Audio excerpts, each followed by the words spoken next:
Ketika kita mengetahui triliunan rupiah uang APBN dibuat nomboki BUMN rugi, hal ini membuat murka banyak warga Indonesia. Yang lebih heran lagi adalah dia yang teken peraturan pemerintahnya, dia juga yang mengkritik BUMN. Enak bener dapat bantuan equity dari pemerintah. Ini sering banget begini. Yang melakukan dia, yang mengkomen dia, yang mengkritik dia yang punya jabatan sekarang selama 7 tahun. Kemarin dia mengkritik tambang itu milik Indonesia. Kok yang mengambil keuntungan asing sih? Kok enak BUMN rugi dibayarin APBN? Nah ini komen bikin bingung. Lah lu yang jabat, lu yang nanya, lu yang salahin pemerintah, lu sendiri yang melakukan pembiaran bahkan di zaman jabatannya. Nikel dikeduk habis-habisan. Asli gue bingung dah sama lu pade. Gini deh, sudah berkali-kali kita mengatakan new mind anti negara berbisnis. Biar swasta saja yang berbisnis. Namun pemahaman ala komunis sosialis bahwa negara berbisnis itu jauh lebih baik dan lebih menguntungkan dari swasta berbisnis telah masuk ke pikiran bawah sadar banyak orang sehingga tidak kritis lagi berpikirnya. Begini cara bernegara dari sisi lain. Pemerintah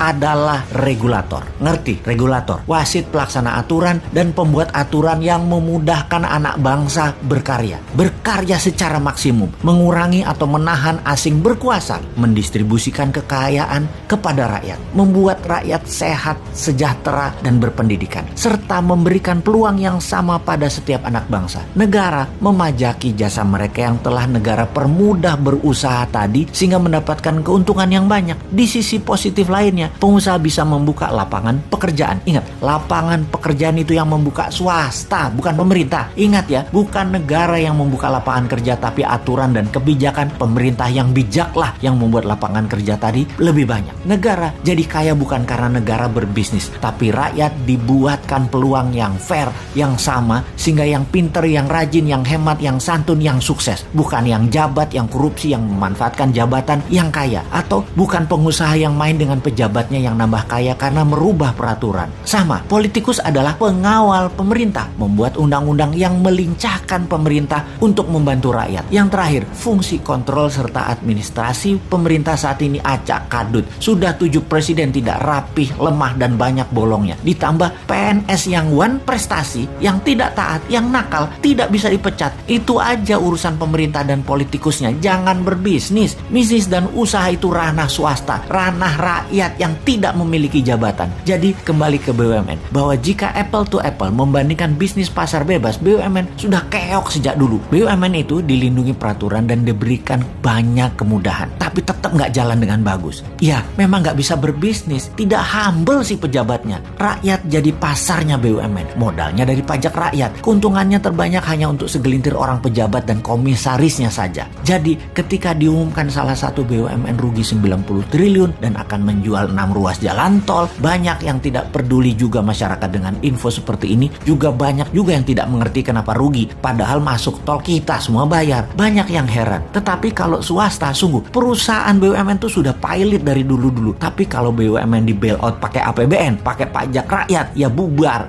Rakyatnya tetap masih percaya loh BUMN itu penting. Kok bisa ya? Dikira kalau swasta kaya negara miskin gitu ya. Padahal sebaliknya, kalau swasta kaya negara menjadi sangat kaya. Tiongkok itu kaya swastanya di luar negeri untuk mencaplok ekonomi negara lain, baru pakai BUMN Tiongkok. Jadi BUMN Tiongkok tuh pahlawan devisa. Swasta Tiongkok main di dalam negeri dan yang bermain di luar negeri itu BUMN. Kita lanjut. Ketika flag carrier airline kebanggaan nasional Garuda Indonesia sebelum COVID saja sudah keok, ditambah PPKM sekarang dengan macam-macam aturan membuat traveler berkurang hingga lebih 50%. Sekarang kemungkinan gagal restrukturisasi semakin besar. Nama kebanggaan Garuda akan jadi pelita air melindungi diri dari tuntutan investor, di mana sebentar lagi APBN juga yang akan bayarin. Pastinya saat ini banyak lagi daftar BUMN yang merugi dan memiliki hutang yang menumpuk sangat besar. Bahkan aset jaminannya kalau diambil lender atau diambil investor, maka aset tersebut pasti jadi milik asing. Kembali mengingatkan di zaman jual BUMN dan perusahaan murah di tahun 2000-an, efek resesi ekonomi tahun 97-98 yang dijual murah di zaman Bu Mega. Sungguh kayaknya bakal tergadai lagi nih aset negara lewat BUMN yang salah kelola. Enggak ding, ternyata pilihannya adalah dibayari pakai APBN walaupun rugi dan terbukti jajarannya nggak bisa kerja. Tenang, ada pajak yang galak buat membayari